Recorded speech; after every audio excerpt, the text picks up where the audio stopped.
तो को टेंशन नहीं होती है, क्योंकि हुकूमत के पास अगर इनकी तरह की हुकूमतें हों या साबिक जो नवाज शरीफ साहब की तरह की हुकूमतें हों तो सियासी रिश्वत देने के लिए फंड्स भी बहुत होते हैं, बाकी सब कुछ भी बहुत होता है। जिस तरह के ये बयान अभी फरमा भी रहे थे और मैं उसको करेक्ट भी कर दूंगी। बात निज़ाम में ट्रांसपेरेंसी लाने की है। हमने तो वाहिद जमात है और वाहिद लीडर है इमरान खान साहब, जिसने एक एग्जाम्पल सेट की कि जिन लोगों की मंडियाँ इन्होंने लगाई थी और जिनको रेट लगा के इन्होंने ख़रीदे वोट सेनेट के और 2 सीटें भी निकाली केपी में, जबकि इनके पास वहाँ स्ट्रेंथ नहीं थी, उनको शेम भी किया, ब्लेम भी किया और पार्टी से भी निकाल दिया। और इलेक्शन से सिर्फ 1.5 महीना पहले इतनी जुर्रत इमरान खान ही कर सकता है।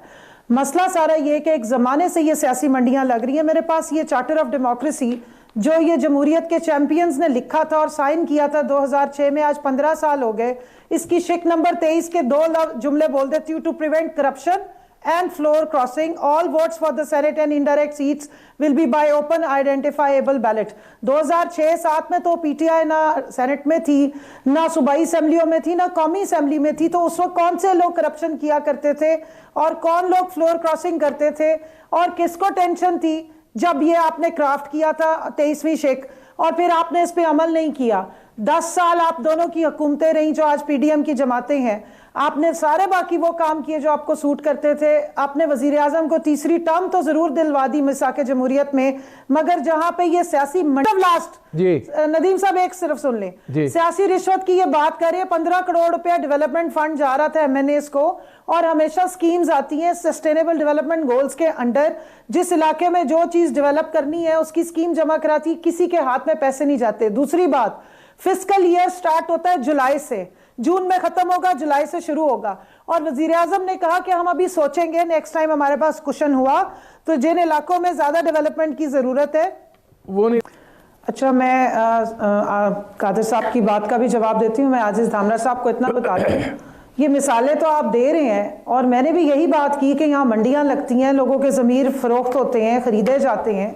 हम तो मंडी बंद करने की बात कर रहे हैं, तो उसमें आपको फिर क्या एतराज है? दूसरी बात ये है जहाज भरे थे साहिबा ने ये आपने जहाज भर भर के वो मंडियां लगाई थी नदीम साहब। आजिज दामरा साहब, आजिज दामरा साहब, मैं आपकी तरफ वापस आऊंगा। मैं तो कह रहा हूं कि तरीन ने जो जहाज भरे थे उसमें आपने हुकूमतें बनाई जी। मैं आप मंडी में आप शरीक थे, आप खरीदार हैं। आजिज बेनजीर भुट्टो साहिबा और नवाज शरीफ ने ये जो मिसाके जमहूरियत है इसको साइन किया।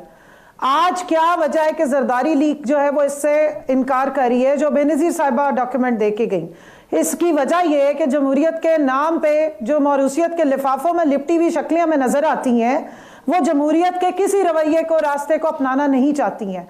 2/3 मेजॉरिटी के वाली जो हुकूमत लास्ट गई है 31 मई 2018 को गई है और किसी ने इस रास्ते को बंद करने की बात नहीं की। 2019 में एसर इकबाल साहब ने खड़े होकर कहा कि हम तमाम अपोजिशन की आपस में कंसेंसस डेवलप हो गया, अब हम सेनेट में ओपन आइडेंटिफाइबल वोट का सिस्टम लाने लगे हैं। उसके बाद वो बात हवा में उड़ गई। तो बात यह है कि मंडी में कोई भी बिका हो, किसी ने भी खरीदा हो, आपने मंडी अगर बंद करनी है, आप मिसालें जरूर दे रहे हैं लेकिन उसको रास्ता बंद करने की बात जब करें तो आप शोर मचा देते हैं। तो उसमें जरा बराए मेहरबानी गौर करें। असेंबली में लाया गया था बिल, लेकिन फिर उसके बाद नवीद कमर साहब बाजू चढ़ा के जब स्पीकर पे अटैक कर देते हैं और शोर शराबा मचता है और चोर चोर के नारे और हंगामा रही, तो फिर उसमें अमेंडमेंट के ऊपर तो डिस्कशन नहीं हो सकती थी। जहां तक इरफान कादिर साहब ने बात की है, मैं बसात एहतराम, मैं क्योंकि लॉ की एक्सपर्ट नहीं हूं लेकिन जो मैंने बात समझी हुई है मैं सिर्फ उतनी बात करूंगी। एक लोकल गवर्नमेंट जो एक्ट था या लोकल गवर्नमेंट एक्ट की बात हो रही है, एक्ट 2017, जिसमें सेनेट के इलेक्शंस का तरीकाकार बताया गया, उसके इंटरप्रिटेशन के लिए या उसमें गुंजाइश निकलती है, उससे एडवाइस मांगी गई है सुप्रीम कोर्ट से। जाहिर है कि जो कानून साजी है वो तो असेंबली नहीं करनी है और जो ऑर्डिनेंस आया उसके रिजल्ट्स को या उसको मशरूत कर दिया गया सुप्रीम कोर्ट की इंटरप्रिटेशन के साथ। दूसरी बात यह है जनाब कि जब लोकल गवर्नमेंट का इलेक्शन होता था तो वो भी हिडन इलेक्शन हुआ करता था, सीक्रेट बैलेटिंग होती थी। सिंध हाई कोर्ट ने उसके ऊपर रूलिंग भी दी थी कि इसको सीक्रेट ही रखा जाए, लेकिन सुप्रीम कोर्ट ने कहा कि ओपन आइडेंटिफाइबल वोटिंग होनी चाहिए लोकल गवर्नमेंट में, और आज तक फिर उसके बाद से लोकल गवर्नमेंट में ओपन आइडेंटिफाइबल वोटिंग हो रही होती है।